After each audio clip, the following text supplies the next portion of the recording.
suis là aujourd'hui pour la marche du climat, pour ce rassemblement, parce que ça fait sens, pour faire poids, pour faire face, pour exprimer mon avis, mon mécontentement sur la situation. C'est important de marcher pour le climat, pour les enfants, pour les générations futures. Je suis là en tant que gilet jaune vert un peu multicolore. Parce que je pense que là actuellement les choses elles vont de pire en pire. Il y a tous les scientifiques qui au fur et à mesure donnent de plus en plus de rapports absolument alarmants.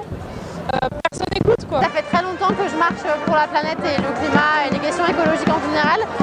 Là aujourd'hui je suis dans le collectif Enseignants pour la planète et donc nous on milite pour que les questions écologiques rentrent dans l'éducation nationale, dans les programmes qu'on enseigne aux élèves, pour que les élèves soient informés et formés pour faire face à ces crises. Et qu'aujourd'hui on est en état vraiment d'urgence, mais pour moi c'est vraiment symbolique, marcher tous ensemble, voilà, pour défendre le climat, je trouve ça essentiel. On est nombreux et plus on manifeste et plus il y a des choses qui vont être faites. Et puis merde, tous les pays le font, donc il faut bien qu'on le fasse aussi.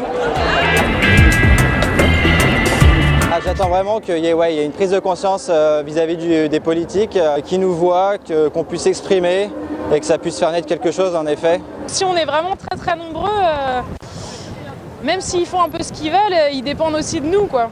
Si on vote pas pour eux, si on met pas les sous dans leurs entreprises, bah, ils sont personne. Donc peut-être que si vraiment il y a du monde qui se bouge, ça finira par bouger aussi au-dessus.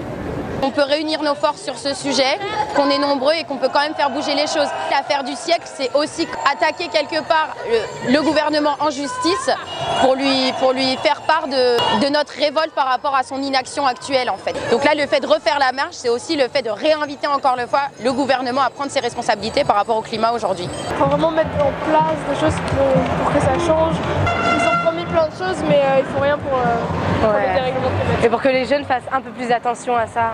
Pour moi, c'est surtout de la sensibilisation. Parce que concrètement, au niveau de l'État, au niveau des lois, je ne pense pas que c'est un impact, mais de la sensibilisation des citoyens et des citoyennes.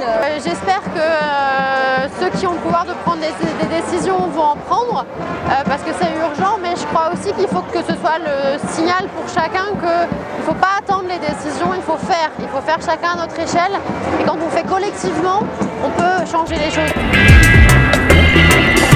Je fais partie d'une association qui s'appelle Bas les pailles, où on milite pour la suppression des pailles en plastique. Il faut savoir qu'aujourd'hui, rien qu'aux États-Unis, il y a l'équivalent de 2,5 fois le tour de la Terre en paille qui sont consommées par jour.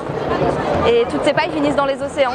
Je pense qu'il faut qu'on apprenne à moins consommer de plastique, à moins acheter de bouteilles d'eau, tous ces gestes-là qui produisent énormément de déchets. Et plutôt manger local, de saison, si possible sans pesticides, pas forcément bio, mais voilà, plutôt en circuit court. Donc, dans 2 semaines, je vais aller dans une association qui s'appelle Terre et Humanisme, qui est en fait une association créée par Pierre Rabhi, donc philosophe de la Terre. Et l'idée, c'est de me former à la permaculture, pas forcément pour en faire mon travail, mais pour essayer moi plus tard d'avoir mon propre jardin et développer ces techniques-là. Donc petit à petit, voilà, je me forme aussi à ça, sachant que j'avais déjà ces valeurs-là, je pense, au départ, et que j'ai vraiment envie de les développer et de pouvoir partager aussi avec tout le monde, d'apprendre là-dessus, sur ce sujet-là. Je pense que c'est vraiment urgent. Ça commence maintenant et ça commence par nous, chacun d'entre nous. En termes d'éducation, elles se mettent petit à petit en place. Il y a des choses qui se font, des initiatives qui se font. Tout bêtement, une des premières choses, ça pourrait être ne serait-ce que les cours de récréation, qu'elles aient une autre forme et qu'elles aient plein de jardins partagés, de potagers, et qu'on passe beaucoup plus de temps à avoir ces cours liés aux légumes, aux saisons, même comment on peut le mettre en cuisine, comment on peut les transformer, ces produits. Et essayer d'intervenir dans les collèges, je sais qu'il y a pas mal d'associations qui arrivent à faire ça. Il y a aussi tous les petits cafés solidaires qui font des ateliers pour les enfants en immisçant des valeurs écologiques, des valeurs humaines. Je trouve ça vraiment chouette. Après, ça manque un peu de communication. Souvent, ils ne sont pas très connus. Donc peut-être aussi travailler sur la communication. Alors moi, je vais parler d'un truc que je connais, parce que je fais des ateliers de philosophie pour enfants. Et ça se fait dans un cadre de bienveillance. Donc à travers ça, on peut parler de thématiques comme la nature, l'humain, la paix. Aujourd'hui, elle se passe en fait dans tous les après-midi à l'école. Vous savez, les temps qui ne sont plus les temps purement performance scolaire. Et là, je pense que c'est vraiment un endroit où on peut investir du temps pour transmettre des valeurs écologiques à travers un débat philosophique, mais ça peut être aussi à travers des activités nature, des parcs, même dans Paris. Voilà, je pense que c'est un bon créneau qu'on peut vraiment essayer d'investir pour transmettre aussi des valeurs écologiques aux enfants. Je sais qu'il y a pas mal de mes collègues notamment qui me disent que leurs gamins sont hyper écolos parce qu'ils en ont entendu parler à l'école, etc. On nous enseigne aussi un peu l'histoire des mouvements écologiques, des mouvements alternatifs, qu'on ne nous enseigne pas uniquement les grands courants. Des programmes de sensibilisation, oui, très tôt dans les écoles pour initier au tri, pour initier au jardinage, à utiliser ses mains, à apprendre aussi à cultiver la terre, à cultiver l'entraide, à travailler l'entraide, sur la solidarité. Ça commence à bouger beaucoup dans les écoles, en tout cas dans l'école de nos enfants, il y a beaucoup de choses qui sont mises en place dans ce sens-là.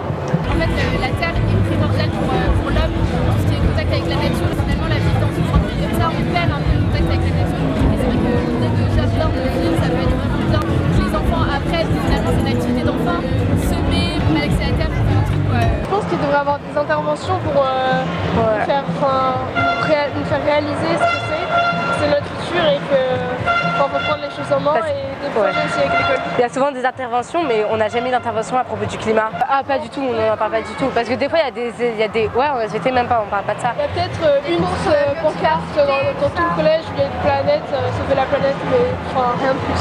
Ouais, en fait, il faudrait que des associations viennent dans chaque classe pour expliquer à quoi ça sert, pourquoi ils le font, tout ça, tout ça. Ne serait-ce que déjà dire la vérité de ce qui se passe à nos jeunes, parce que très souvent ils savent absolument pas ce qui se passe. Donc déjà ça, un vrai changement dans l'écriture des programmes. Et puis ensuite leur apprendre à faire face. Alors je ne vais pas parler de permaculture, mais typiquement moi je trouve que réintroduire le rapport à la nature et le rapport à l'agriculture et pourquoi pas la permaculture dans les établissements, ce serait super. Parce que ça va peut-être être vital pour nos élèves en fait.